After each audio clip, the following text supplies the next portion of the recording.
Hello everybody, and welcome to the City of Raleigh Museum. My name is Ernest Dollar and I'm the director of the museum, and we have a very special program for you today. Here with me is Dr. Xavier Solomon, Chief Curator of the Frick Collection. And Dr. Solomon is in here going to talk about perhaps one of the most important artifacts we have here in the museum, our fragment of perhaps one of the most influential sculptures to arrive in North America, that by Antonio Canova of George Washington. So Dr. Solomon, tell us more about what we've got here.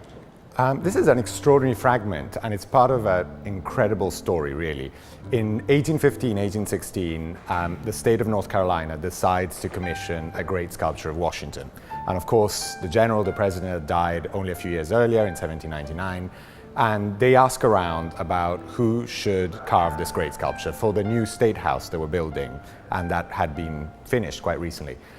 So they start sending letters out to everyone in the States, and the most important letter back is from Jefferson, who of course had just been president himself, and he writes back from Monticello saying, if you have to choose one sculptor in the whole world, you should choose Antonio Canova. And Antonio Canova was the greatest sculptor at the time. He was Italian, he lived in Rome, even though he was originally from near Venice. And Canova really revolutionized sculpture in the world. I mean, he reinvented the classical language for sculpture. He is the most important neoclassical sculptor in the world. So Canova accepted the commission, and in 1816, the commission moved on. It took him many years to carve the sculpture in Rome, and it was finished in 1821 and sent over to North Carolina. And we have almost 200 letters about this commission, and it's incredible to think about the details of how this came about. Canova had never seen Washington. He had no idea what Washington looked like. So a bust by another artist that was taken when Washington was alive was sent to him so he could see what Washington looked like.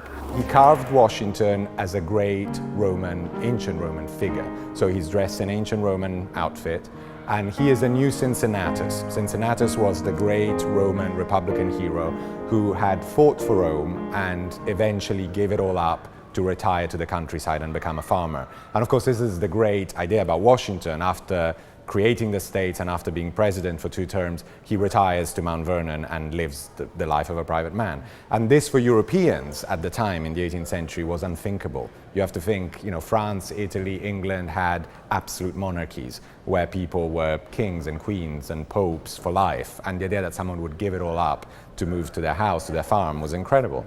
So Canova depicts him as Cincinnatus while Washington is writing his farewell address. So that's the key moment. And the statue is sent from Italy all the way to North Carolina. We know it went on a warship all the way from across the Mediterranean into the Atlantic, and finally arrived first in Boston and then in Wilmington, and was carried to the city with great applause and great fame at the time. So if the statue was still here, it would be the most important sculpture in America, probably, and one of the earliest and most important examples of art in the States as a new republic. Unfortunately, the story has a very tragic side, and in 1831, so less than 10 years after it was installed in the Capitol building caught fire, was destroyed effectively.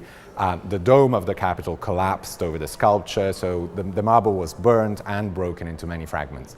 But the fragments were kept. There was an idea at the beginning that they could be saved, they could be put back together.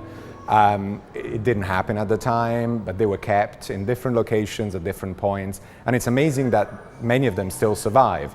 Some were given away as gifts, some were probably just stolen. So right now, in 4 different locations, there are fragments that we know of the statue, of the original statue, that are here. And one, of course, is the one here in the museum, the fantastic fragment of part of the body of Washington.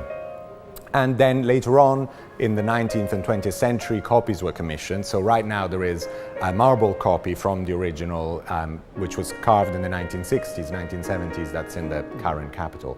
But I'm here really to look for the fragments, and it's been a bit of a detective job, a sort of treasure hunt for as many pieces as we can find of the sculptures. So how have you managed to find so far? So our piece is on loan from the North Carolina Department of Cultural Resources, the state capitol. How many have you managed to find on this trip? I think there are all in all about 20, maybe 25 fragments, but they vary. I mean, the statue sat on a base which had reliefs around it. So many of the fragments that belong to the Capitol and to the History Museum are fragments of these reliefs that had narratives to do with the story of Washington. Out of the main sculpture, there are 3 large chunks of the body. So one is here, which is the lower part of his body and part of the leg. The upper torso is at the Historic Museum, and the lower part, which is the chair on which Washington was effectively sitting, is at the Capitol. So the arms are missing, the legs are missing, the head is missing, and clearly we don't know what happened to these fragments. So if anyone has them at home and in their attic, in their garden, this is the time to come forward and tell us that you have them. Because it's really important to try and understand how many of these relics in a way survive. And this was a really important public commission and a great work of art. Now I know, looking back through history, that there was, when this statue arrived, it was unveiled, that some people were caught off guard that Washington was portrayed as a Roman. Whose idea was it to sort of design how Washington would be dressed and how it would be portrayed? Was that something that came from North Carolina, or was that Canova who came up with it? It was really a combination, and the letters proved that there were different people that had very different ideas. In a way, that what was happening in North Carolina in 1815 was a repetition of what had happened years earlier in the 1780s in Virginia. So if we look back in time, around 1785, the capital of Virginia was built in Richmond, and that was designed by Jefferson. And the idea was there to have a statue of Washington again. But at that point, they decided to commission it from a Frenchman, Houdon, who was a French sculptor who actually came to America. He came by ship, he went to Mount Vernon, he met Washington, he did portraits from life of Washington, and then went back to Paris, carved the sculpture, which was sent to Virginia, and it's still to this day in the Capitol in Richmond. And it arrived there in the 1790s. So by the time North Carolina was commissioning their sculpture, that was very much the model, and that's why they asked Jefferson. Already with the Houdon sculpture, there was a discussion, should he be in timeless outfit as a great Roman general, or should he be in contemporary clothes? And in that case, he's in contemporary clothes, very much in uniform.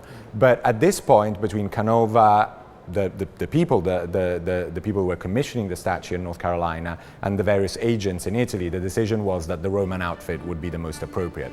Of course, people were not used to that. Yeah. And when it arrived, everyone was surprised to see this ancient Roman sculpture in a way. But that's the whole point of Canova. I mean, Canova was the great sculptor who reinvented antiquity. I mean, he took the example of ancient sculpture, classical sculpture, and made it into modern things. So the idea that you would have someone like Washington, very much a contemporary hero, dressed as an ancient Roman, for him was normal, and it was normal in Europe. It would have been very unusual, obviously, in North Carolina or in the States at that date. Well, wonderful.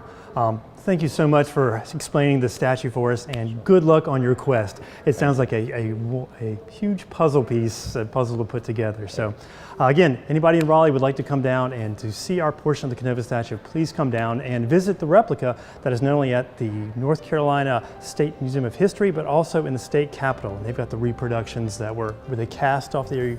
Yeah, the one in the History Museum was a cast of the original plaster. The one in marble was a copy done in the 60s, but they're both very faithful to the original. So they give you a great idea of what it would have looked like. Wonderful statue. And unfortunately, we had the chance to have our hands on perhaps the most wonderful, elegant, most beautiful, important statue in the United States, and fire has claimed it. So, well, thank you guys for tuning in, and please go through your gardens and attics and see if you have any large marble rocks that may fit ours. We would love to see them. So, thanks so much. Thank you.